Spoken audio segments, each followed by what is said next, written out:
Hey there, it's Gary Parrish. Welcome back to the CBS Sports Eye on College Basketball podcast, where we sometimes discuss camel fighting, dodo birds, and leaky black. Matt Norlander is here with me. If you're watching on YouTube, smash the like button like you're Brandon Davies. You have consent. And if you haven't yet, subscribe to the CBS Sports College Basketball YouTube channel. Knock that out while you're here. Let's get into it. Today we are continuing our Summer Shootaround series that we'll be doing over a 7-week span. We've already published episodes on Arizona, Arkansas, Baylor, Connecticut. We're working in alphabetical order.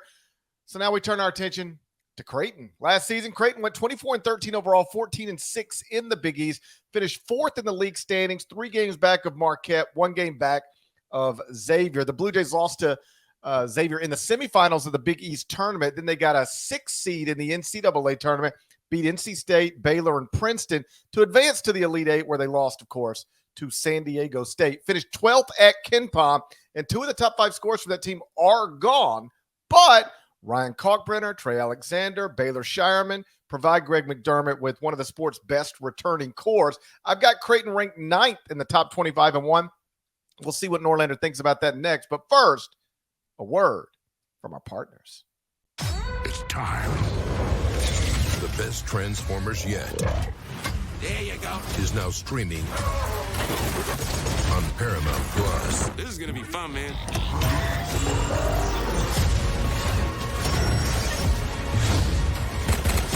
Now that's top tier manifestation.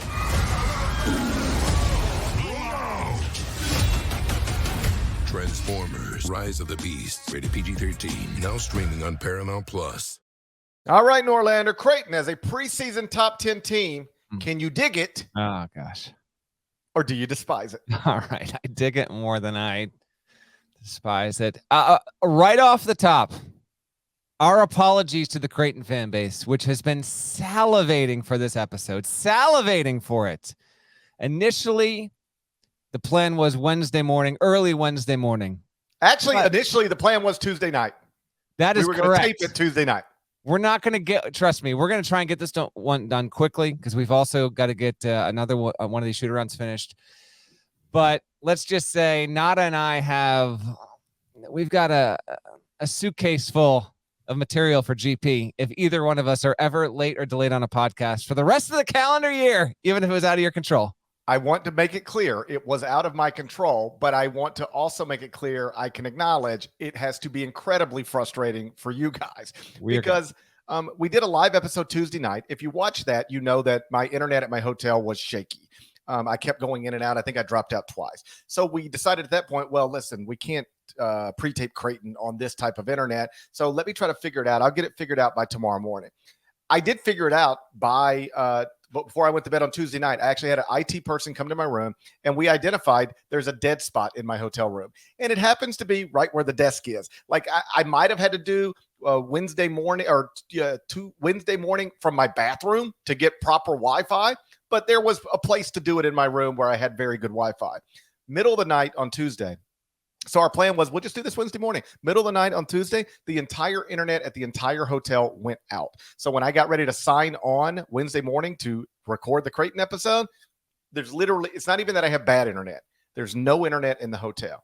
I end up changing hotels, going into a meeting room to do the Gary Parrish show. And the plan was, we'll just do the Creighton episode Thursday morning from FedEx Forum before the Gary Parrish show originates. Got to work this morning. No internet at FedEx Forum. They made me change my password, and then I couldn't get back in. So I had to come all the way back home.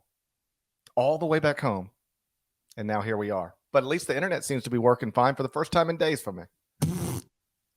That's the story. Of all the people, by the way, Indiana fans are just they couldn't be. Jokes on me. And jokes on you. So anyway, we're finally getting you your Creighton episode. Let's get into it.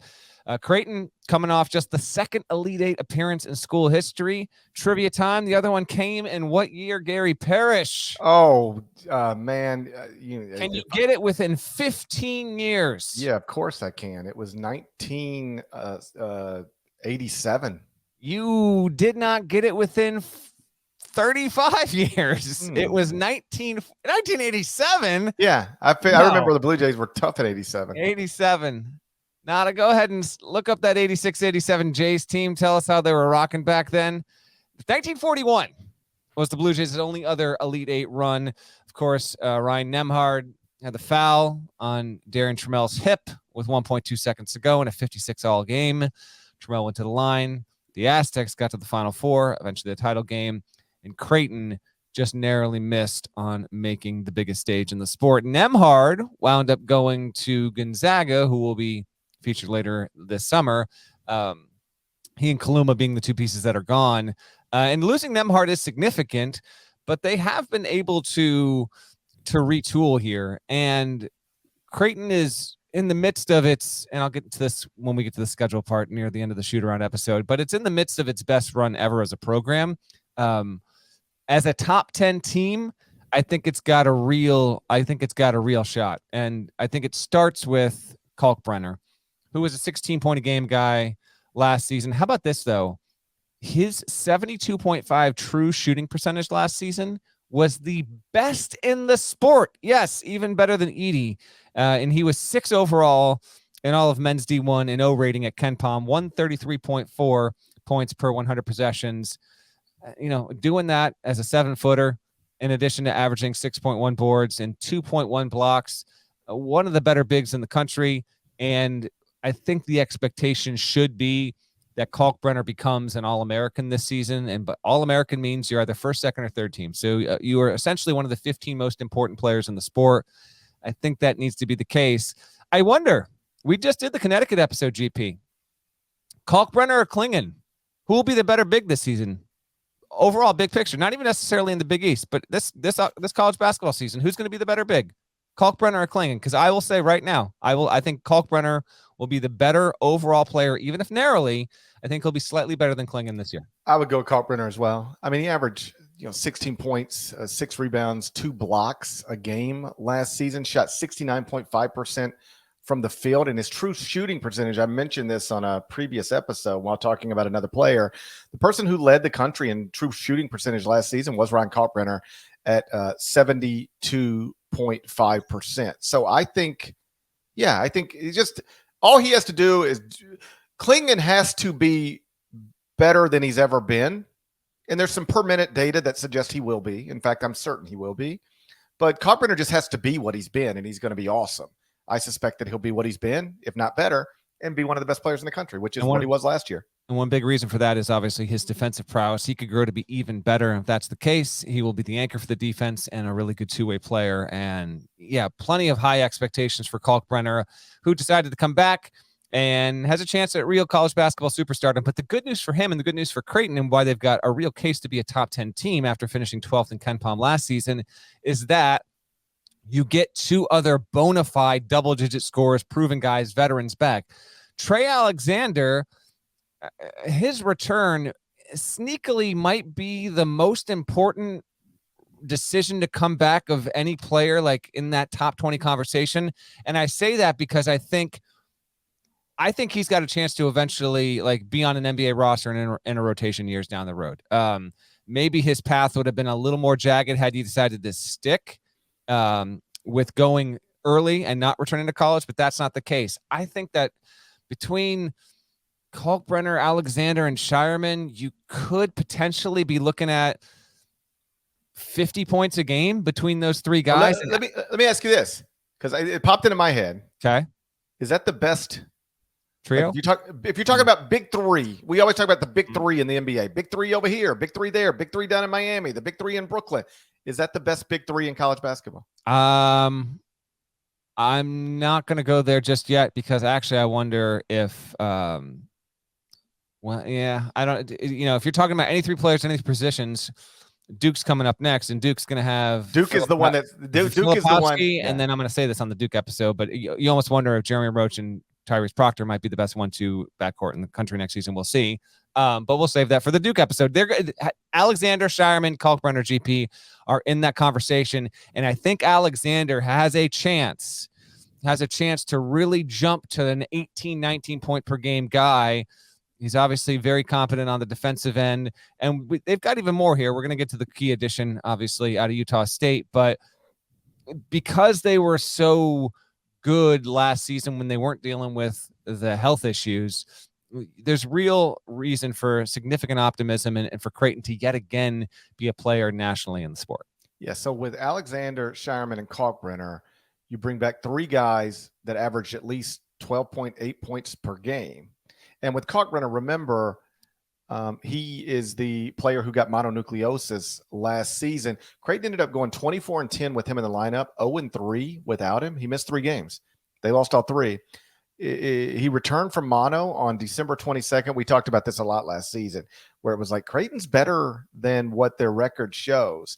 From the day Kalkbrenner returned through the end of the season, Creighton was the 6th best team in the country, according to BartTorvik.com. So this wasn't relative to seeding. It was a surprise that they were in the Elite 8. But again, they were the 6th best team in the country from December 22nd going forward. By that standard, it's not that crazy that they made the Elite 8. The point I was trying to make earlier is that they've got 3 guys who averaged at least 12.8 points per game last season. And then they have a newcomer who you referenced who averaged more points than all of them. And that's Stephen Ashworth, who averaged 16.2 points, 4.5 assists at Utah State last season. That's the Utah State team that finished 28th at KenPom and made the NCAA tournament. So these aren't empty stats for a bad team. Stephen Ashworth put up great numbers for a good team, a top 30 team in America. And the big key, he shot 7.3 threes per game and made 43.4% of it.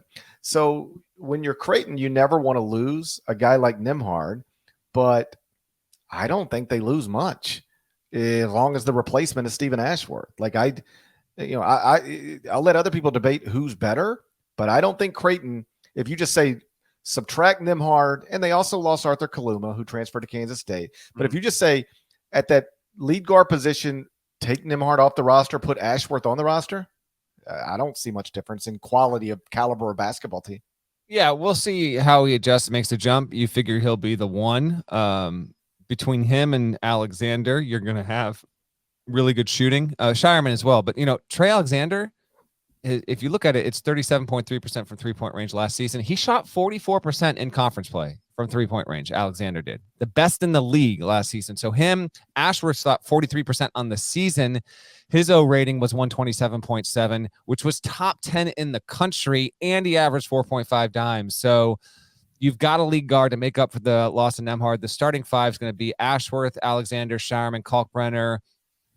And I bet there's a battle that's developing here between Isaac Trout, who's a transfer from Virginia, kind of transfer to get back close to home, or Mason Miller, who's like a 6'9", slender forward. I don't know who's going to win that win out there, but those guys will be some of the most prominent players. I would think, Creighton fans that are dialing into this, your team in and out. But if you're still just kind of checking in, well, then who else is going to be a factor in the backcourt? They had a bit player named Fran Farabello last season. He'll probably play backup at the 2. If you told me Alexander even had some time running the offense, I'd believe you as well. And then they've got Jonathan Lawson, a Memphis transfer, who will be I got to believe he'll play backup wing as well. I don't know if this team is exceedingly deep, but I don't know if it really needs to. Obviously you'd rather have depth than not, but if all these guys play to their potential, even if it turns into a 7-man rotation, and it might not, but even if it does, Creighton's position to be right there with the likes of UConn and Marquette and anyone else in the Big East, it's formidable. We have a good Big East race, and Creighton should have, in my opinion, if you're a Creighton fan going into the season, even with the loss of 2 starters, I think an objectively fair expectation is that you are a top 3 team in the Big East. You are ranked in the polls, if not wire to wire, close to it, and you are a top 15 team nationally that makes the second weekend. Just say second weekend because you never really know, but you're anywhere in that 2, 3, 4 at the worst seed kind of range in the tournament. I think those should be your expectations this season. This happens sometimes when I'm doing draft profiles, and it happened last season when we were doing the summer shoot-around. Like when I take a closer look at a team or a player, I start to like them more or like them less. And Creighton is one that when I started really diving into this, I like them more. Like I do have them top 3 in the Big East, I have them third, but still ninth in the country. Third in the Big East, ninth in the country, because I've got Marquette 6 in the top 25-1, UConn 8th, and then Creighton at number 9. So I've got 3 Big East teams in the top 10 of the top 25-1, but I don't have any other Big East teams in the top 25-1 at all. Now, obviously, Villanova could reasonably be placed in there. We'll see what Xavier looks like. We'll see what Providence looks like. St. John's was in the top 25 at one point, but they got bumped out by somebody else. So I do think the league's going to be good again. But I do think no matter how you cut it up, the top 3 in some order have to be Marquette, UConn, Creighton. The thing I like most about them, when I start taking a closer look, they got shooters everywhere. Ashworth shot 43% from 3 last season on 7 attempts per game. Trey Alexander shot 41% from 3 last season on 4.4 threes per game. Baylor Shireman only shot 36.4% on 6.5 attempts per game last season from 3, but he's a career 39.5% three-point shooter, and he shot 43.8% from 3 as a sophomore and 46.9% from 3 as a junior at South Dakota State. So he's even better than he showed last season at Creighton. So when you go with those 3, I mean, you've got, let's just call it 40% or better three-point shooters at 3 different positions. Whatever you do at the 4, and it could be Trout, it could be Mason Miller. Trout, you touched on it. He's a transfer from Virginia, actually went to Virginia, never played, and now he's transferring back home to the state of Nebraska. He was the Nebraska Gatorade Player of the Year as a high school senior. Mason Miller can shoot. His dad's Mike Miller. And Jonathan Lawson, who I think Memphis could really use this season. I don't think Memphis used him enough last season, but he is also a quality perimeter shooter. So in a time where shooting has never been more valuable than it is, I think at all levels of basketball, Creighton, I think as much as anybody else in the country, is going to be able to put lineups on the court that has high-level college three-point shooting at multiple positions at all times. And not just that, but Creighton has been able to be a team that has been among the better teams, not at the top tier, but in the past 3 seasons, adjusted defensive deficiency. KenPom 14 last year, 19 the year before, 32 the year before that. Creighton has, and understandably so, because for a good portion of McDermott's time there, they were offense first, but really balanced on both sides of the ball. In the event, by the way, that I misspoke, I may or may not have. Alexander, I think I mentioned 37.3% three-point shooter. That is for his career. Right. Meantime, because GP mentioned the 41%, in just Big East play last season, it was 44%. So he jumped up as the season went along. Hopefully he can make that jump. But we got to do regular season win total here. So I'm going to give you the schedule, and then you tell me, and I'm going to set you up here before you give me your number. So here are the notable games. November 14th at home against Iowa. We'll see if Iowa is or is not a top 40 level team. November 22 and 23, they'll play in the Hall of Fame Classic in Kansas City. They're going to open against Loyola Chicago, who was down in a big way last year. We'll see if they bump back. And then they'll either play Boston College or Colorado State. Creighton will be favored no matter the 2 opponents of those 2 opponents it gets for the second game. At Oklahoma State on November 30th, Big East Big 12 battle. At Nebraska, they're just going to walk into Pinnacle Bank. Woo! Buddy, you never know. You never know about that. Right in. They're going to stroll right in. They're walking right in. Nebraska fans that are hate listening to this, I've made myself a mortal enemy. Apologies in advance there, Huskers fans. And then 2 more of note. Versus UNLV in Henderson, Nevada at the Dollar Loan Center. So it's not technically a road game, but it is in Henderson. GP knows about the thing about Henderson. I think that's where Foothill is, actually. Foothill might be in Henderson. That's you the spent best some time place. at Foothill High School. That's the best place to start the day is at Foothill. That is the best place. And then home versus Alabama. Home versus. So I'm going to recap this. Again, remember, 20 Big East games, and you've got 11 non-cons, but they've got 7 of their 11 non-cons are non-bye games. Home against Iowa. Neutral, Loyola Chicago, then BC or Colorado State, at Oklahoma State, at Nebraska, so 2 roadies, and then a semi-road against UNLV, home versus Bama. You've got the round robin and Big East. Before you pick your number, I want to tell you this. The program coming off its best 4-year run in school history, projected 2 seed with a 24-7 record, co-Big East champs in 2020. No tournament. 21, they were 22-9, second in the Big East, made the Sweet 16 as a 5 seed. 2022, 23-12, just a 9 seed, made the second round, but was still a solid season last year, of course. Elite 8, 6 seed. Tied the 2020 team for the best finish in KenPom ever. In the past 4 seasons, Creighton has gone 93-41. That averages out to 23.3 wins. So you're over under Gary Parrish for the Creighton Blue Jays in 23-24 is 23.3 wins. Over under, what is your number? I'm going over. Okay. I'm going to give them one non-league loss. Just one. Just one. That nothing you said scares me. Okay. Nothing you said scares me. If they have one non-league loss going into Big East play, they will be ranked in the top 3 in the AP Top 25. That's where we're headed with this then. Okay. One non-league loss. I'm going to give them 5 league losses. That means 6 before the start of the Big East tournament. I've got Creighton heading into the Big East tournament with 25 victories. And I believe that's the highest I've said for any team so far. It is the highest you said for any team. How do you come to terms with the fact that you have UConn 1 spot higher in your preseason rankings, but have them with fewer wins than Creighton, which is 1 spot below? Non-league scheduling. Okay, there we go. UConn has a tougher non-league schedule. I actually wonder if it does, to be honest. Yeah, I honestly don't know. I'm just saying that. but like it has to, because that's how I work backward from 31. Yeah. And then I just add I promise you I had UConn winning.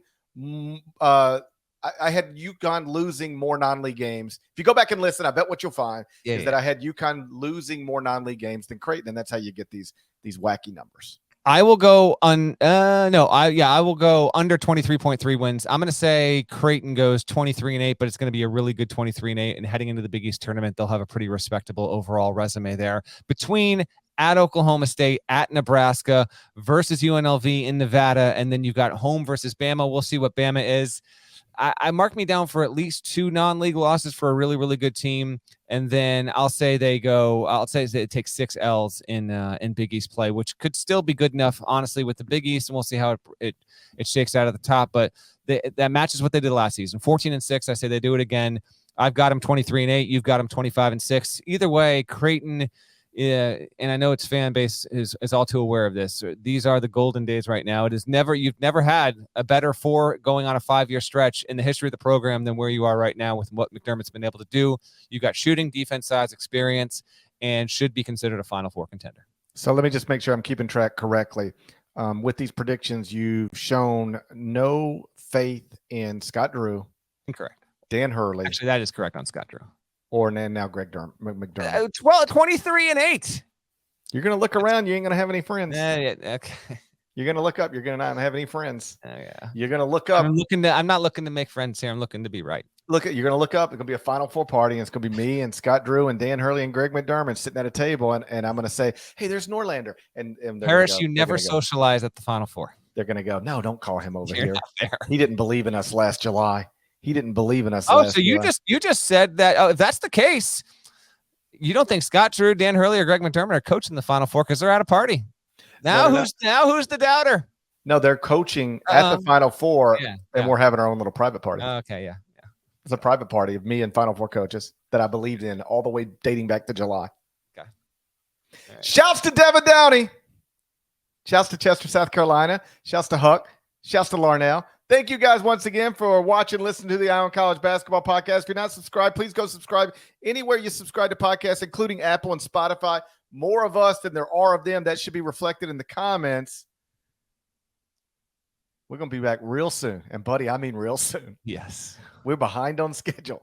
So you know what that means? We're going to be back real soon. Your Duke episode will be here before you know it. Till then, take care.